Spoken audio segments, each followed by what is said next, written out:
hoy un día hobby contento, hobby importante para nos.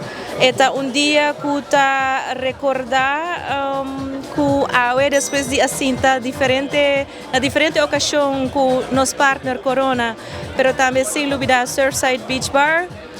Nos abing hayasa for di Corona kung nang adisidi pa hasi Aruba undi prome lugar ng oficial kung official Corona Sunset Spot. Essa significa que na momento que chega na Surfside Beach Bar, bota hayaba de setting di Corona estilo bohemian, lounge areas ng si bo tuma vista ora bo canaron ti bo escoger el lugar que bo que sinta para disfrutar de Corona bom frio.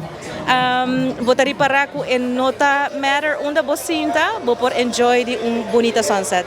Na momento aqui me que toma a oportunidade para invitar gente ao pueblo de Aruba para passar Surfside Beach Bar, pedir ng Corona bom frio y escoger un bohemian spot con quer cinta y enjoy the official Prome Corona Sunset Spot.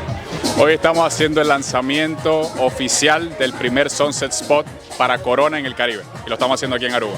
Bueno, empezamos a tener conversaciones hace un año y medio más o menos. Aproximadamente 4 miembros de nuestro equipo han pasado todavía por este proyecto y mockups, renderings, 3D, sentarnos con el cliente, acordar, producción, montaje. Un año y medio de trabajo y qué bonito poder verlo ahora aquí. ¿Satisfecho?